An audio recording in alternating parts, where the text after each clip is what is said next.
Hey, it's Dorleen. Welcome to my channel and welcome to my creative life. So I participate in an Instagram hop called Create It 3 Ways. And basically you use one product or paper, whatever you're doing, and you do it 3 different ways. So I decided I was going to use these fall stamps that I've had forever. They're from Stampin' Up, probably from like 2003 or something. But I'm going to create a layered effect without the bulk. So not really sure if that's how you describe it, but right now I'm just making masks for the stamps. I've got 3 different papers, 2 that are similar and 1 is this kind of taupe color, and I'm just trying them out. So basically what I'm doing is I'm making this a 1-layer card, but making it look like there's many. So I am stamping the image that I believe I want to be in the front. So I'm putting that first and then putting a mask over it. Now I'm doing a second stamp of this same squash, putting the mask over it, because this is what I want kind of behind that first image, and this will be the third image, and so on and so forth. I hope that makes some sense. I don't do a lot of these it's more of a visual layering, I guess, versus paper stacking, because normally I would just, stamp all over it and then even add papers on top of it. So this allows us to stamp over images without showing the stamped image over the image. God, did I just say image like too many times? Basically, it's masking, and I'm just using Post-it notes for it. They do have masking paper, but I don't do this enough to where I feel like I need to purchase anything like that. And again, it's just, right now I'm just kind of playing and deciding, again, what do I want to be that front image, and then the second, third, and then everything else is kind of fourth behind it. But it all makes sense. Now look now I'm going to take off the masks because I need it for the next card. And I'm just basically going to pull them off. But you see how, even though there's images I stamped over it, that first squash is in the front. Now the second one is as well because it didn't overlap. But you see how the pumpkin is right behind it, but you don't see any of the ink from the stamp on it. So that's the purpose of the mask. So I'm basically going to do this 3 more times. I love the way each one of these look. Now you're probably thinking, hey, you said we're supposed to create it 3 ways. Do something different for all 3 cards. Now what I'm doing differently is I'm going to color the cards using different type of medium. So the first one I'm going to do with watercolor paints, the next one with alcohol markers, and the next one with chalk pencils. I'm really excited to show you how these turn out because I was pleasantly surprised on all of them. Now I bought this watercolor kit on like clearance during one of the expos. I honestly don't know how well the quality is, but it is miles ahead of quality compared to the art watercolors that I have that are really made for kids. Not that there's anything wrong with that, but these are so saturated with color and they're thick, and I just love them. And I love this tray because it gives you a chance to kind of play and combine colors on the tray versus on the paper. I was able to watercolor on this paper because it's actually really, really thick. It's probably at least 120, if that's even a number. It's definitely over 100-pound cardstock. And it was just in my stash. I think somebody gifted it to me. I'm not even sure where it came from, but it really absorbs the colors without warping the paper too much. And I'm using a lot of water. So, again, it's really thick, heavy weight paper, which is best when you're watercoloring for those reasons. But I'm just putting color in. I'm doing a little bit of shading. You know me, I don't really know how to do all that stuff. Just kind of following the lines of the stamp on where I think some of the darker colors would go. You could tell just by looking, this is mostly like orange, yellows, a little bit of green, of course some brown because of the acorn. I dipped a lot of water inside the paint, and I'm just doing a little bit of splatter for that. And I'm going to do a little bit of shading on the bottom, just kind of ground it a little bit. And then I'm going to put that aside to dry.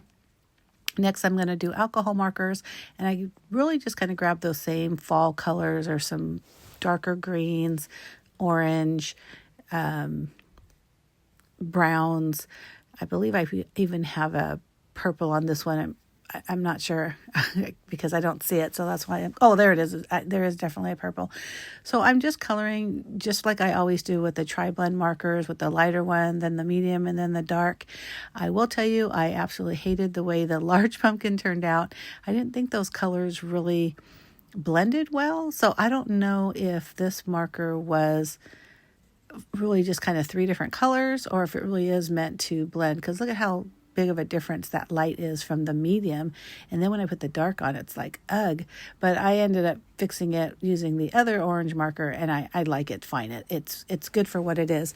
The nice thing about alcohol markers is when you first look at it, you see what it looks like, but the alcohol needs to set a little bit. And so once it settles, it really starts blending into each other. And it just really gives a really smooth, shaded look. And I really like that about alcohol markers. There's no like roughage or rough lines, things like that. So that's always a little fun to work with. But I love the way this looked once I figured out that bigger pumpkin, because right now, I just hate it. And even then I'm like, ugh, I don't like it. I think I end up just doing it kind of a solid color, but you'll see me just keep on playing with that. And just like the first card, I do end up using some color just to give it another, like a little bit of a shading or shadow or place for it all to stand. And I'm just using a neutral color for that, which ends up really absorbing in the paper, but it's okay. I don't do much more than that, but I'm happy with it. So let's go on to the next one. Now I have some chalk pencils that I've had forever. And so you can tell a lot of them are not very sharp, which I end up sharpening afterwards. But so I'm just kind of doing very lightly coloring. And then I'm going to go back with those same colors, because there's like one orange, one yellow, one green, that kind of thing. But if I do it lightly at first, and then I'm going to end up really kind of pushing down and darkening it using the same color, but it looks like more of a shadow, with on those images. But I love how all three of these turned out. I hope you agree. I will show you at the end, of course, the finished cards. But again, this is how I'm doing my Create It 3 Ways. I'm basically doing the same thing. Now, of course, the stamped images are in a little bit different order, but for the most part, it's using the exact same stamp set and stamp idea of just kind of having a pile of, the pumpkin and squash, on a cardstock. But the coloring is what makes it just a little bit different on all three of them. I hope you like this video, and if you do, give me a thumbs up. Make sure you hit that subscribe button. I do try to post at least 2 videos a week. One is always scrapbooking, and the other is whatever it is I'm creating in the Command Center, and that really could just be a variety of things. The Command Center is the name of my craft room, also the name of my blog, and I'll have a link in the information box with all my social media outlets and things like that.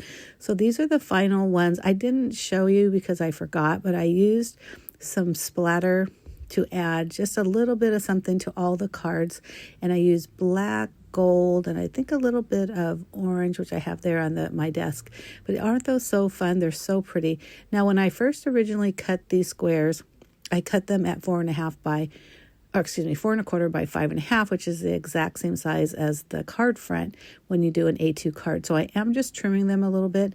The reason why I left a little bit of excess when I first cut them is because I kind of figured I wouldn't have them exact centered when I was stamping. And so this allowed me to kind of play with that so it can be exactly centered. And then I'm just going to cut 3 different color panels for these cards. One purple, orange, no, not orange, red, and then this really, really pretty yellow. And then I just adhere them right on top. Not much to that. These are supposed to be gratitude or thank you cards, so I am going to pull out some thank you stamps that I've had forever. No reason to buy new ones, and I'm going to stamp on all 3. But this is basically it. Now, this is an Instagram hop. If you're interested in looking through all the other people who are making these cards, I will put not a link, but my Instagram account, and then from there you can follow all the other ones because all the information will be in that detailed post on my Instagram account. But thank you so much for watching. I really do appreciate it. I absolutely love the way these turned out. I especially love that watercolor one. I really think I need to watercolor more often because having better quality supplies really does make a huge difference. Thanks again for watching. I appreciate it. Bye.